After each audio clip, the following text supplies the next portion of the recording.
Hey everyone, welcome back to another episode of Cardboard and Coffee. My name is Optimus Tom, and this is the show where I talk about a topic or subject in the Magic the Gathering game or community in the amount of time it takes me to brew my coffee. Today's topic is going to be something that I did see on Reddit, and it's kind of a follow-up to episode 2 where we talked about the green cards and how that color has kind of evolved since around, the War of the Spark Ixalan era. This is kind of the original addressing of the thread, which was black creatures and their quote-unquote ridiculous ward costs, and why black is able to get away with something like this when we don't even really get hexproof on green or white creatures anymore. So I have a lot to talk about this, but I'm only gonna have about 3 minutes while I make this coffee, so let's get to brewing 2 different ways. The coffee we're brewing today is from Kona Joe, which while we got ours from Hawaii, you can also just pick up on Amazon for like $15. While this medium roast coffee has some milk chocolate undertones and a slight honey flavor, for coffees like this, I enjoy getting a little creative. So for today, I'm going to use my AeroPress to brew a more concentrated espresso style cup. That means we're going with a 1:6 coffee to water ratio, with 20 grams of coffee calling for 120 grams of water. This high concentration of coffee over a shorter 3-minute brew time will give us a stronger taste than we'd get from a more normal brewing ratio on a coffee. The reason I'm doing it this way is because we're turning this coffee into a vanilla bourbon almond milk iced latte, thanks to a little help from Trader Joe's. Quick shout out to these boba cups I got on Etsy for my wife and I's engagement shoot. Yes, they're League of Legends duo queue themed. 1 small spoonful of the vanilla bourbon syrup alongside roughly a cup of almond milk makes for the base of our latte, while I'll add a little honey drizzle on top, Starbucks caramel macchiato style, to melt as we pour the coffee over our ice. Now we got everything all prepared, let's start making the coffee before we dive into the topic of black creatures and their ward costs. I 10,000% used this ridiculously large one because I kept spilling the smaller one. All right, so we're gonna get started in 3, 2, 1. Black creatures and their ward costs. Why are they so ridiculous? We need to look at cards like Vein Ripper, which have been printed in extremely recent times, and realize that these things are basically hexproof.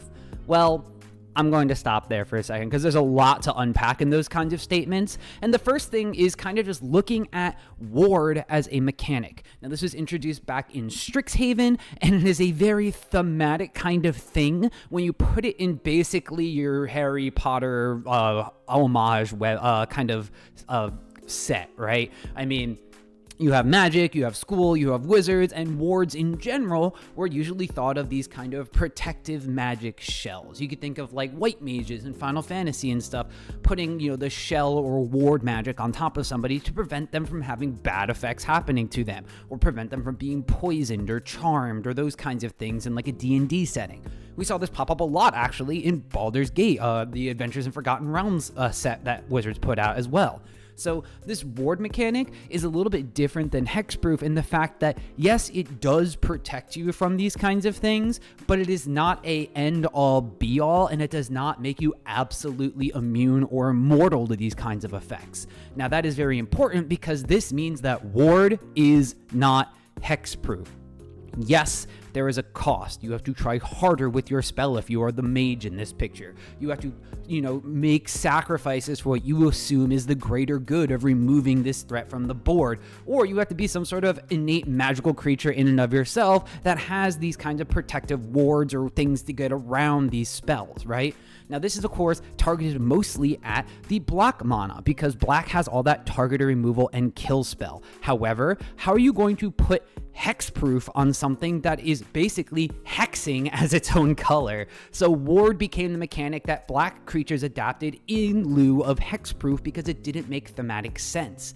Now, in this case, you end up putting a ward, or like if you're a Brando Sando fan, burning a glyph ward for protection. These innately evil or evil aligned mana creatures need to kind of play into that fact and play up a little bit by having a cost that was relevant to being able to extinguish them. Sacrificing a creature that you care about, discarding a card, which is, we looked at with Innistrad, your library is your mind and your hand is your known spells. So getting rid of some knowledge to extinguish this foul beast beast or something. Not only is this thematic in the sense of the game mechanics, but it's super thematic in the fact that discarding cards, sacrificing creatures, resource denial, and attacking have been a staple of the black mana color pie ever since Magic has been invented, and really just kind of plays into those sort of waste naughty, small poxy, stacks type effects that black over the years has really been known to shine for. So Ward in this case is way better than Hexproof for black.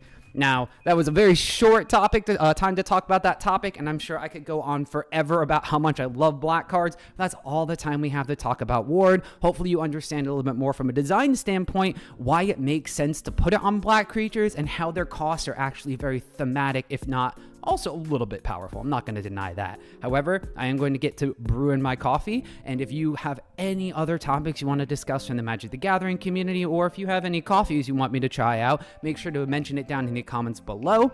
But if you just want to come back for more deck techs, metagame analysis, and other Magic content, make sure to tap that subscribe button. See you later.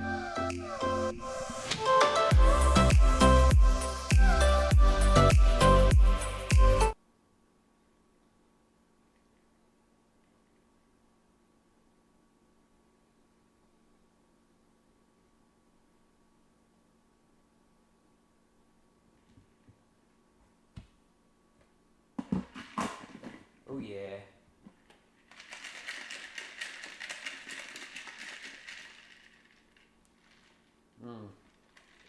I never have to go back to Starbucks in my life. But I will.